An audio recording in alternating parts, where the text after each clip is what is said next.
ਦਰਸ਼ਕੋ break ਤੋਂ ਬਾਅਦ ਤੁਹਾਡਾ ਸਵਾਗਤ ਹੈ ਜੀ। ਡਾਕਟਰ ਸਾਹਿਬ, ਸਾਡੀ ਪਹਿਲੀ ਈਮੇਲ ਆਈ ਹੈ ਹਿਰਦੇਪਾਲ ਸੰਧੂ ਜੀ ਦੀ। ਇਹ ਲਿਖਦੇ ਹਨ, ਡਾਕਟਰ ਸਾਹਿਬ ਅਤੇ ਨੀਲਮ ਕੌਰ ਜੀ, ਸਤਿ ਸ੍ਰੀ ਅਕਾਲ। ਸਤਿ ਸ੍ਰੀ ਅਕਾਲ। ਕਾਫੀ ਦੇਰ ਬਾਅਦ ਲਿਖ ਰਿਹਾ ਹਾਂ, ਪਰ ਐਪੀਸੋਡ ਸਾਰੇ ਦੇਖਦਾ ਹਾਂ। ਮੈਨੂੰ ਮੇਰੇ ਸਵਾਲਾਂ ਦੇ ਜਵਾਬ ਬਾਕੀ ਲੋਕਾਂ ਦੀਆਂ ਈਮੇਲ ਚੋਂ ਹੀ ਮਿਲ ਜਾਂਦੇ ਹਨ। ਡਾਕਟਰ ਸਾਹਿਬ, ਮੈਂ ਅੱਜ ਸਵੇਰੇ ਉੱਠਿਆ ਸੀ ਤੇ ਫੇਸਬੁੱਕ ਤੇ ਇੱਕ ਖਬਰ ਪੜ੍ਹੀ ਕਿ ਭਾਈ ਜਗਤਾਰ ਸਿੰਘ ਤਾਰਾ ਥਾਈਲੈਂਡ ਤੋਂ ਫੜਿਆ ਗਿਆ ਹੈ। ਸਾਰਾ ਦਿਨ ਮੂਡ ਖਰਾਬ ਰਿਹਾ। ਮੈਨੂੰ ਸਮਝ ਨਹੀਂ ਲੱਗਦੀ ਕਿ ਆਪਣੇ ਜੁਝਾਰੂ ਥਾਈਲੈਂਡ ਤੋਂ ਹੀ ਕਿਉਂ ਫੜੇ ਜਾਂਦੇ ਹਨ ਜ਼ਿਆਦਾਤਰ। ਕੀ ਹੁਣ ਜਗਤਾਰ ਸਿੰਘ ਨੂੰ ਉਹ ਇੰਡੀਆ ਦੇ ਹਵਾਲੇ ਕਰ ਦੇਣਗੇ ਜਾਂ ਉੱਥੇ ਹੀ ਕੇਸ ਚੱਲੂਗਾ? ਕੀ ਉਹ ਉੱਥੇ ਪੋਲੀਟੀਕਲ ਸਟੇ ਲੈ ਸਕਦੇ ਹਨ? ਮੈਨੂੰ ਲੱਗਦਾ ਹੈ ਕਿ 2 ਮਹੀਨੇ ਪਹਿਲਾਂ ਜਦ ਰਮਨਦੀਪ ਸਿੰਘ ਗੋਲਡੀ ਉਹਨਾਂ ਨੂੰ ਫੜਿਆ ਸੀ, ਇਹ ਖਬਰ ਉਹਨਾਂ ਦੀ ਇੰਟਰੋਗੇਸ਼ਨ ਚੋਂ ਹੀ ਨਿਕਲੀ ਹੈ ਕਿ ਜਗਤਾਰ ਸਿੰਘ ਹੁਣੀ ਥਾਈਲੈਂਡ 'ਚ ਹਨ। ਜਗਤਾਰ ਸਿੰਘ ਤਾਰਾ 2004 ਦੀ ਜੇਲ੍ਹ 'ਚ ਚਕਮਾ ਦੇ ਕੇ ਨਿਕਲੇ ਸਨ।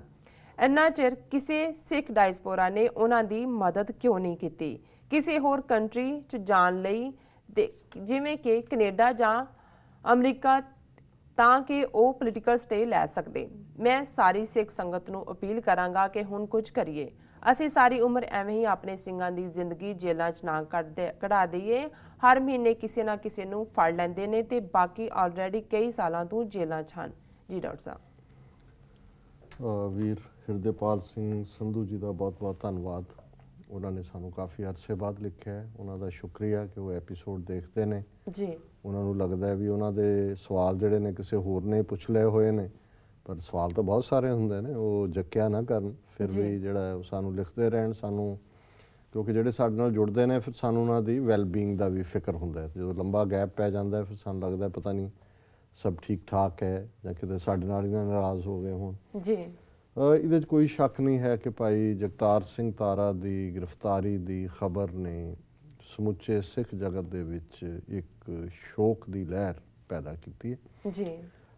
ਕਿਉਂਕਿ ਇਹਦੇ 'ਚ ਅੱਜ ਜਦੋਂ ਅਸੀਂ 21ਵੀਂ ਸਦੀ 'ਚ ਭਾਵੇਂ ਗੁਜ਼ਰ ਰਹੇ ਹਾਂ, ਪਰ ਜੂਨ 84 20ਵੀਂ ਸਦੀ ਦੇ 3 ਦਹਾਕੇ ਪਹਿਲਾਂ ਦੀ ਪੀੜ ਜਿਨ੍ਹਾਂ ਨੌਜਵਾਨਾਂ ਨੇ ਉਸ ਨੂੰ ਮਹਿਸੂਸ ਕੀਤਾ, ਘਰ-ਬਾਰ ਛੱਡਿਆ, ਕੌਮ ਦਾ ਘਰ ਬਣਾਉਣ ਦੇ ਲਈ ਸੰਘਰਸ਼ ਦੇ ਰਸਤੇ 'ਤੇ ਨਿਕਲੇ, ਉਹਨਾਂ ਦੇ ਵਿੱਚ ਜਿਹੜੇ ਪ੍ਰਮੁੱਖ ਸਿੰਘ ਖਾਸ ਤੌਰ 'ਤੇ ਜਿਵੇਂ ਭਾਈ ਜਗਤਾਰ ਸਿੰਘ ਹਵਾਰਾ, ਭਾਈ ਜਗਤਾਰ ਸਿੰਘ ਤਾਰਾ, ਭਾਈ ਪਰਮਜੀਤ ਸਿੰਘ ਭਿਓਰਾ, ਇਹਨਾਂ ਨੇ 2004 ਦੇ ਵਿੱਚ ਬੜੇ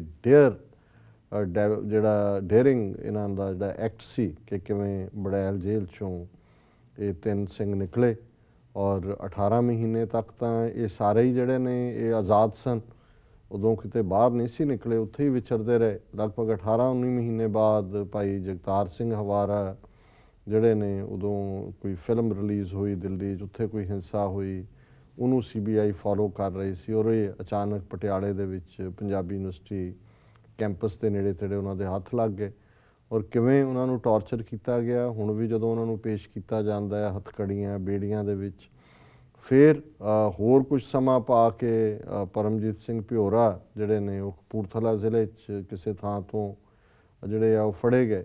ਲੇਕਿਨ ਬਹੁਤ ਸਾਰਿਆਂ ਨੂੰ ਇਹ ਤਸੱਲੀ ਸੀ ਕਿ ਭਾਈ ਜਗਤਾਰ ਸਿੰਘ ਤਾਰਾ ਔਰ ਉਹਨਾਂ ਦੇ ਨਾਲ ਇੱਕ ਹੋਰ ਸੱਜਣ ਜਿਹੜੇ ਕਿ ਸ਼ਾਇਦ ਉਹਨਾਂ ਦਾ ਸੰਬੰਧ ਯੂਪੀ ਜਾਂ ਬਿਹਾਰ ਨਾਲ ਹੈ, ਸ਼ਾਇਦ ਦੇਵੀ ਸਿੰਘ, ਮੈਂ ਮੀਡੀਆ 'ਚ ਹੀ ਦੇਖਿਆ ਜੀ, ਉਹ ਸੇਫਲੀ ਨੇ ਬਾਹਰ ਚਲੇ ਗਏ ਹੈ ਔਰ ਉਹ ਸੁਰੱਖਿਅਤ ਨੇ।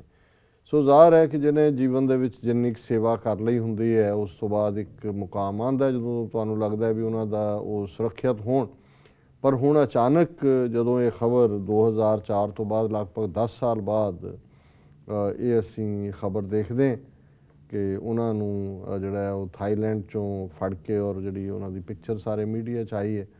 ਸੋ ਜਿੱਥੋਂ ਤੱਕ ਖਬਰ ਦਾ ਤਾਲੁਕ ਹੈ, ਹਾਲਾਂ 2-3 ਮਹੀਨੇ ਪਹਿਲਾਂ ਵੀ ਇਸ ਕਿਸਮ ਦੀ ਖਬਰ ਆਈ ਸੀ, ਪਰ ਉਦੋਂ ਜ਼ਾਹਰ ਹੈ ਵੀ ਪੁਲਿਸ ਨੇ ਵੀ ਡਿਨਾਈ ਕਰ ਦਿੱਤਾ ਸੀ। ਅਤੇ ਹੁਣ ਸਾਨੂੰ ਲੱਗਦਾ ਹੈ ਕਿ ਵੀ ਇਹ ਜਿਹੜਾ ਠੀਕ ਹੈ ਖਬਰ ਕਿ ਉਹਨਾਂ ਨੂੰ ਵਾਕਿਆ ਹੀ ਉਹਨਾਂ ਨੇ ਉੱਥੋਂ ਨੈਬ ਕੀਤੇ। ਹੁਣ ਇਹਨਾਂ ਦਾ ਇਹ ਸਵਾਲ ਜਿਹੜਾ ਹੈ ਕਿ ਵੀ ਉਹਨਾਂ ਨੂੰ ਇੰਡੀਆ ਦੇ ਹਵਾਲੇ ਕਰ ਦੇਣਗੇ, ਕਰ ਦਿੱਤਾ ਹੈ। ਹਾਲਾਂਕਿ ਜਿਸ ਤਰੀਕੇ ਦੀ ਪਿਕਚਰ ਜਾਂ ਪੰਜਾਬ ਪੁਲਿਸ ਦੀ ਪ੍ਰੈਜ਼ੈਂਸ ਸ਼ੋਅ ਹੋਈ, ਇਵੇਂ ਹੀ ਪਹਿਲਾਂ ਰਤਨਦੀਪ ਸਿੰਘ ਔਰ ਹਰਮਿੰਦਰ ਸਿੰਘ ਮਿੰਟੂ ਦੇ ਵੇੜੇ ਵੀ ਜਿਨ੍ਹਾਂ ਨੂੰ ਮਲੇਸ਼ੀਆ ਤੋਂ ਲਿਆਂਦਾ, ਅਤੇ ਮੈਨੂੰ ਐਂ ਲੱਗਣ ਲੱਗ ਗਿਆ ਵੀ ਇਹ ਥਾਈਲੈਂਡ, ਮਲੇਸ਼ੀਆ ਜਾਂ ਨੇਪਾਲ ਜਾਂ ਬਰਮਾ ਇਹ ਜਿਵੇਂ ਭਾਰਤ ਦੀਆਂ ਹੀ ਸਟੇਟਾਂ ਹੋਣ, ਕਿਉਂਕਿ ਅਦਰਵਾਈਜ਼ ਤਾਂ ਇਹ ਮੁਲਕ ਨੇ ਔਰ ਮੁਲਕਾਂ ਦੇ ਵਿੱਚ ਜਦੋਂ ਵੀ ਕੋਈ ਹੁੰਦਾ ਇੱਦਾਂ ਤਾਂ ਨਹੀਂ ਹੈ ਵੀ ਕਿਸੇ ਹੋਰ ਮੁਲਕ ਦੀ ਆ ਕੇ ਜਿਹੜੀ ਹੈ ਉਹ ਪੁਲਿਸ ਤੁਹਾਨੂੰ ਨੈਬ ਕਰਦੀ ਹੈ ਜਾਂ ਉਹਨਾਂ ਦੀ ਪ੍ਰੈਜ਼ੈਂਸ ਵੀ ਹੁੰਦੀ ਹੈ, ਯੂਨੀਫਾਰਮ ਜਾਂ ਹਥਿਆਰਾਂ ਦੇ ਨਾਲ ਲੈਸ ਉਹ ਬੈਠੇ ਹੁੰਦੇ ਨੇ। ਹੁਣ ਜਿਵੇਂ ਅਮਰੀਕਾ 'ਚ ਜਦੋਂ ਕੋਈ ਆਇਆ ਜਾਂ ਆਉਂਦਾ, ਜਿਵੇਂ ਰਣਜੀਤ ਸਿੰਘ ਗਿੱਲ ਜਾਂ ਸੁਖਮਿੰਦਰ ਸਿੰਘ ਸੰਧੂ, ਜੇ ਇੱਥੇ ਇੰਡੀਆ ਨੇ ਇੰਟਰਪੋਲ ਨੂੰ ਇਨਫੋਰਮ ਵੀ ਕੀਤਾ ਹੈ, ਇੰਟਰਪੋਲ ਨੇ ਅੱਗੋਂ ਅਮਰੀਕਾ ਨੂੰ ਕਿਹਾ ਹੈ, ਉਹਨਾਂ ਨੂੰ ਪਤਾ ਵੀ ਲੱਗ ਗਿਆ ਕਿੱਥੇ ਹੈ, ਉਹ ਅਮਰੀਕਨ ਏਜੰਸੀਆਂ ਡਿਟੇਨ ਕਰਦੀਆਂ ਉਹਨਾਂ ਨੂੰ। ਫਿਰ ਟਰਾਇਲ ਹੁੰਦਾ ਹੈ, ਕਿਉਂਕਿ ਐਕਸਟ੍ਰੈਡੀਸ਼ਨ ਟ੍ਰੀਟੀ ਜਿਹਨਾਂ ਮੁਲਕਾਂ ਦੇ ਨਾਲ ਹੈ ਉਸ ਦੇ ਤਹਿਤ, ਤੇ ਟਰਾਇਲ ਦੇ ਥੱਲੇ ਤੁਹਾਨੂੰ ਮੌਕਾ ਵੀ ਬਣਦਾ। ਜਿਵੇਂ ਹੁਣ ਰਣਜੀਤ ਸਿੰਘ ਗਿੱਲ, ਸੁਖਮਿੰਦਰ ਸਿੰਘ ਸੰਧੂ, ਉੱਥੇ ਉਹਨਾਂ ਤੇ ਕਿੰਨੇ ਹੀ ਕੇਸ ਬਣਾਏ ਹੋਏ ਸੀ, 20-25, ਪਰ ਜਦੋਂ ਇੱਥੇ ਰਹੇ 12-13 ਸਾਲ ਉਹਨਾਂ ਨੂੰ ਜਿਹੜਾ ਉਹਨਾਂ ਨੇ ਰੱਖਿਆ, ਅਮਰੀਕਾ ਦੀ ਹਿਰਾਸਤ ਸੀ, ਕੇਸ ਚੱਲੇ, ਫਿਰ ਵਾਪਸ ਗਏ। ਤੇ ਇੱਕੋ ਹੀ ਕੇਸ ਸੀ ਜਿਹਦੇ ਥੱਲੇ ਇੱਕ ਕੇਸ ਸੁਖਮਿੰਦਰ ਸਿੰਘ ਸੰਧੂ ਦਾ ਸੀ, ਰਣਜੀਤ ਸਿੰਘ ਗਿੱਲ ਦਾ, ਦੋਨੋਂ ਬਾਹਰ ਆ ਗਏ ਕਿਉਂਕਿ ਕੇਸ ਉਹ ਵੀ ਝੂਠੇ ਸੀ। ਲੇਕਿਨ ਜੇ ਉਹੀ ਉੱਥੇ ਫੜੇ ਜਾਂਦੇ, ਜਾਂ ਜਿਵੇਂ ਹੁਣ ਤੋਂ ਬਾਅਦ ਜੋ ਹਾਲ ਦਿਆਲ ਸਿੰਘ ਲਾਹੌਰੀਆ ਦਾ ਕੀਤਾ, ਕਿਉਂਕਿ ਐਕਸਟ੍ਰੈਡੀਸ਼ਨ ਟ੍ਰੀਟੀ ਨਹੀਂ ਸੀ ਜਰਮਨ ਦੇ ਨਾਲ, ਉਹਦੇ ਤਹਿਤ ਨਹੀਂ ਲੈ ਕੇ ਗਏ, ਡਿਪੋਰਟ ਹੋਏ ਤੇ ਝੂਠਾ ਕੇਸ ਪਾ ਦਿੱਤਾ। ਇਸੇ ਤਰ੍ਹਾਂ ਭਾਈ ਕੁਲਬੀਰ ਸਿੰਘ ਬੜਾ ਪਿੰਡ, ਉਹਨਾਂ ਦੇ ਖਿਲਾਫ 33 ਕੇਸ ਸੀ ਜਦੋਂ ਅਮਰੀਕਾ ਦੇ ਵਿੱਚ ਉਹਨਾਂ ਨੂੰ ਨੈਬ ਕੀਤਾ, ਉਹ ਵੀ 12-13 ਸਾਲ ਇੱਥੇ ਰਹੇ ਜੇਲ੍ਹਾਂ 'ਚ। ਲੇਕਿਨ ਜਦੋਂ ਵਾਪਸ ਗਏ ਸਿਰਫ 2-3 ਕੇਸ ਰਹਿ ਗਏ ਸੀ ਜਿਹੜੇ ਸਿਵਿਲੀਅਨਸ ਦੇ ਉੱਤੇ ਅਟੈਕ ਦੇ ਸੀ, ਉਹਦੇ 'ਚ ਵੀ ਉਹ ਬਰੀ ਹੋ ਕੇ ਬਾਹਰ ਆ ਗਏ। ਸੋ ਲੇਕਿਨ ਇਹ ਜਿਸ ਤਰੀਕੇ ਦੇ ਨਾਲ ਇਹ ਮਲੇਸ਼ੀਆ 'ਚੋਂ ਲੈ ਕੇ ਗਏ ਨੇ, ਇਹ ਤਾਂ ਇਵੇਂ ਹੀ ਹੈ ਜਿਵੇਂ ਪੰਜਾਬ ਪੁਲਿਸ ਜਾ ਕੇ ਬਿਹਾਰ 'ਚੋਂ ਚੁੱਕ ਲਿਆਂਦੀ ਸੀ ਜਾਂ ਕਲਕੱਤੇ 'ਚੋਂ ਚੁੱਕ ਲਿਆਂਦੀ ਸੀ। ਸੋ ਲੇਕਿਨ ਜਿਹੜੀ ਅੱਜ ਮੈਂ ਖਬਰ ਦੇਖੀ ਹੈ ਮੀਡੀਆ 'ਚ, ਉਹਦੇ 'ਚ ਉਹਨਾਂ ਨੇ ਕਿਹਾ ਵੀ ਕਿਉਂਕਿ ਉਹਨਾਂ ਦੇ ਕੋਲ ਪਾਕਿਸਤਾਨੀ ਪਾਸਪੋਰਟ ਹੈ ਔਰ ਜੈਨੂਅਨ ਪਾਸਪੋਰਟ ਹੈ, ਨਨਕਾਣਾ ਸਾਹਿਬ ਦਾ ਜਾਂ ਕਿਸੇ ਦਾ ਉਹਨਾਂ ਦਾ ਐਡਰੈਸ ਹੈ, ਇਸ ਲਈ ਬੇਸ਼ੱਕ ਕੋਰਟ ਨੇ ਕਹਿ ਦਿੱਤਾ ਜੀ ਲੈ ਜਾਓ, ਪਰ ਅਜੇ ਮਹੀਨਾ 2 ਮਹੀਨੇ ਲੱਗ ਸਕਦੇ ਨੇ ਉਹ ਸਾਰੇ ਪ੍ਰੋਸੈਸ ਨੂੰ। ਸੋ ਮਹੀਨੇ 2 ਮਹੀਨੇ ਦਾ ਵੀ ਮਤਲਬ ਇਹ ਹੈ ਵੀ ਤੁਹਾਡੇ ਕੋਲ ਕੋਈ ਜੈਨੂਅਨ ਤਰੀਕਾ ਨਹੀਂ ਹੈ ਕਿ ਤੁਸੀਂ, ਕਿਉਂਕਿ ਉਹਨਾਂ ਦੇ ਖਿਲਾਫ ਕੋਈ ਕੇਸ ਨਹੀਂ ਹੈ ਹੋਰ, ਆਲਰੇਡੀ ਜਿਹੜਾ ਕੇਸ ਸੀ ਉਹਦੇ ਥੱਲੇ ਤਾਂ ਉਹ ਵੜੈਲ ਜੇਲ੍ਹ 'ਚ ਉਹਨਾਂ ਨੇ ਕਾਫੀ ਸਾਲ ਕੱਟ ਲਏ ਸੀ, ਜੇਲ੍ਹ ਬ੍ਰੇਕ ਦਾ ਕੇਸ ਬਣਦਾ। ਹੁਣ ਜੇ ਜੇਲ੍ਹ ਬ੍ਰੇਕ ਦਾ ਕੇਸ ਵੀ ਹੈ ਤੇ ਉਹਦਾ ਜੇ ਪ੍ਰੋਪਰ ਬਾਹਰਲੇ ਮੁਲਕਾਂ 'ਚ ਇਹੀ ਕੇਸ ਅਮਰੀਕਾ ਕੈਨੇਡਾ 'ਚ ਹੁੰਦਾ ਤੇ ਤੁਸੀਂ ਉਹਨਾਂ ਨੂੰ ਲੰਬਾ ਖਿੱਚ ਸਕਦੇ ਹੋ। ਪਰ ਜਿਹੜਾ ਉਹਨਾਂ ਨੇ ਸ਼ਿਕਵਾ ਕੀਤਾ ਹੈ ਕਿ ਜੀ ਉਹ 2004 ਦੇ ਬਾਹਰ ਆਏ ਨੇ ਤੇ ਉਹਨਾਂ ਨੂੰ ਅਮਰੀਕਾ ਕੈਨੇਡਾ ਦੇ ਸਿੱਖਾਂ ਨੇ ਕਿਉਂ ਨਹੀਂ ਬਾਹਰ ਕੱਢਿਆ, ਡਾਇਸਪੋਰਾ ਨੇ, ਉਹਦੇ 'ਚ ਮੇਰਾ ਖਿਆਲ ਹੈ ਕਿਉਂਕਿ ਹਿਰਦੇਪਾਲ ਸਿੰਘ ਸੰਧੂ ਪੰਜਾਬ 'ਚ ਬੈਠੇ ਨੇ ਮੋਸਟ ਲਾਈਕਲੀ, ਸੋ ਜਾਂ ਉਹ ਸਮਝਦੇ ਨੇ ਵੀ ਸ਼ਾਇਦ ਇੱਥੇ ਆਇਆ ਹਰ ਇੱਕ ਨੂੰ ਅਸਾਈਲਮ ਮਿਲ ਜਾਂਦੀ ਹੈ। ਹਾਲਾਂ ਯੂਰਪ ਦੇ ਵਿੱਚ ਚਾਂਸ ਹੁੰਦਾ, ਅਮਰੀਕਾ ਦੇ ਵਿੱਚ ਜਿਵੇਂ ਮੈਂ ਰਣਜੀਤ ਸਿੰਘ ਗਿੱਲ, ਸੁਖਮਿੰਦਰ ਸਿੰਘ ਸੰਧੂ ਦਾ ਦੱਸਿਆ ਕਿ ਇਹਦੇ ਬਾਵਜੂਦ ਕਿ ਉਹਨਾਂ ਦੇ ਨਾਲ ਧੱਕਾ ਹੋਇਆ ਸੀ, ਅਲਟੀਮੇਟਲੀ 12-13 ਸਾਲ ਦੀ ਲੀਗਲ ਲੜਾਈ ਤੋਂ ਬਾਅਦ ਉਹਨਾਂ ਨੂੰ ਵਾਪਸ ਜਾਣਾ ਪਿਆ, ਕੁਲਬੀਰ ਸਿੰਘ ਨੂੰ ਜਾਣਾ ਪਿਆ। ਇਹਨਾਂ ਮੁਲਕਾਂ 'ਚ ਇਸੇ ਤਰ੍ਹਾਂ ਹਾਈਜੈਕਰ ਤਜਿੰਦਰਪਾਲ ਸਿੰਘ ਕੈਨੇਡਾ ਤੋਂ ਵਾਪਸ ਗਏ, ਸਤਨਾਮ ਸਿੰਘ ਪੌਂਟਾ ਸਾਹਿਬ ਇੱਥੇ ਨਿਊਯਾਰਕ ਜੇਲ੍ਹ 'ਚ ਰਹੇ 1.5 ਸਾਲ। ਉਸ ਤੋਂ ਬਾਅਦ ਜਦੋਂ ਇਹਨਾਂ ਨੂੰ ਪਤਾ ਲੱਗ ਗਿਆ ਕਿ ਬਈ ਇਹਨਾਂ ਦੀ ਜਿਹੜੀ ਹੈ ਕੋਈ ਇਨਵੋਲਵਮੈਂਟ ਹੈਗੀ ਹੈ, ਸੋ ਇੱਥੇ ਤਾਂ ਜਿਹੜੇ ਅਸਾਈਲਮ ਵੀ ਲੈਂਦੇ ਨੇ ਉਹ ਐਕਸਟਰਾ ਮਾਈਲ ਜਾ ਕੇ ਪ੍ਰੂਵ ਕਰਦੇ ਨੇ ਕਿ ਜੀ ਸਾਡਾ ਹਿੰਸਾ ਦੇ ਨਾਲ ਕੋਈ ਸੰਬੰਧ ਨਹੀਂ, ਅਸੀਂ ਤਾਂ ਸਿਰਫ ਉਹਨਾਂ ਨੂੰ ਰੋਟੀ ਖਵਾਉਂਦੇ ਸੀ ਜਾਂ ਕੋਈ ਹੋਰ ਕਰਦੇ ਸੀ, ਝੂਠ ਸੱਚ ਜੋ ਵੀ ਹੁੰਦਾ ਅਸਾਈਲਮ ਲੈਣ ਦੇ ਲਈ।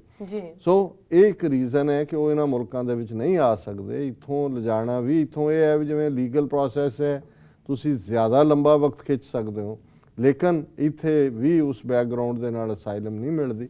ਯੂਰਪ 'ਚ ਇੱਕ ਸਟੇਜ 'ਤੇ ਜਰਮਨ ਦੇ ਵਿੱਚ ਇਹ ਪਾਰਟ ਰਿਹਾ, ਇਸ ਕਰਕੇ ਥੋੜ੍ਹੇ ਬਹੁਤ, ਜਾਂ ਸਵਿਟਜ਼ਰਲੈਂਡ 'ਚ, ਲੇਕਿਨ ਬਾਕੀ ਇਹ ਈਜ਼ੀ ਨਹੀਂ ਹੈ। ਹੋਰ ਕੋਈ ਮੁਲਕ ਸਾਡੀ ਬਾਂਹ ਫੜਨ ਵਾਲਾ ਨਹੀਂ ਹੈ ਜਿਹੜਾ ਕਿ ਖੁੱਲ੍ਹ ਕੇ ਸਾਨੂੰ ਅਸਾਈਲਮ ਦੇ ਕੇ ਭਾਈ ਇਹ ਕੋਈ ਅੱਤਵਾਦੀ ਨਹੀਂ ਨੇ, ਦਹਿਸ਼ਤਗਰਦ ਨਹੀਂ ਨੇ, ਇਹ ਤਾਂ ਆਜ਼ਾਦੀ ਪਸੰਦ ਨੇ। ਔਰ ਹੁਣ ਜੇ ਦਵਿੰਦਰਪਾਲ ਸਿੰਘ ਭੁੱਲਰ ਦਾ ਪਿਓ ਮਾਰ ਦਿੱਤਾ, ਮਾਸੜ ਮਾਰ ਦਿੱਤਾ, ਇਹਦੇ ਬਾਵਜੂਦ ਜਰਮਨ ਤੋਂ ਡਿਪੋਰਟ ਹੁੰਦੇ ਨੇ ਤਾਂ ਉੱਥੇ ਮੌਤ ਦੀ ਸਜ਼ਾ ਸੁਣਾ ਦਿੱਤੀ। ਜੇ ਨਹੀਂ ਹੁਣ ਉਹ ਬਦਲਿਆ ਹੀ ਹੈ ਸੁਪਰੀਮ ਕੋਰਟ ਨੇ, ਤੇ ਹੁਣ ਉਹ ਮੋਰੇਟੋਰੀਅਮ ਲਾਤਾ ਸੁਪਰੀਮ ਕੋਰਟ ਨੇ, ਅਸੀਂ ਛੱਡ ਨਹੀਂ ਸਕਦੇ, ਤੇ ਉਹ ਮੈਂਟਲੀ ਸਿਕ ਕਰਤਾ ਉਹਨਾਂ ਨੂੰ। ਸੋ ਅਖੀਰ ਦੇ ਵਿੱਚ ਉਹਨਾਂ ਨੇ ਇਹੀ ਕਿਹਾ ਵੀ ਅਸੀਂ ਇਹਨਾਂ ਦੇ ਲਈ ਕੁਝ ਕਰੀਏ।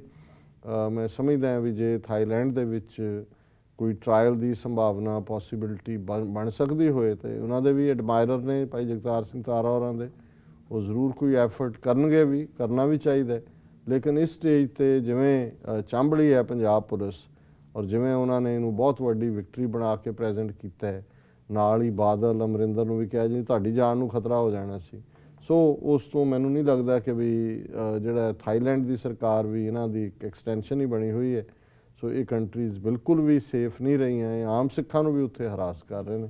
ਸੋ ਇਹਨਾਂ ਦਾ ਹਿਰਦੇਪਾਲ ਸਿੰਘ ਸੰਧੂ ਜੀ ਦਾ ਬਹੁਤ ਬਹੁਤ ਧੰਨਵਾਦ, ਉਹਨਾਂ ਨੇ ਸਾਨੂੰ ਲਿਖਿਆ। ਜੀ ਡਾਕਟਰ ਸਾਹਿਬ, ਵੇਲਾ ਵੀ ਹੋ ਗਿਆ ਬ੍ਰੇਕ ਤੇ ਜਾਣ ਦਾ। ਵਿਊਅਰਸ ਤੁਸੀਂ ਨਾਲ ਇਸ ਤਰ੍ਹਾਂ ਬਣੇ ਰਹੋ, ਮਿਲਦੇ ਹਾਂ ਆਫਟਰ ਦਿਸ ਸ਼ਾਰਟ ਬ੍ਰੇਕ।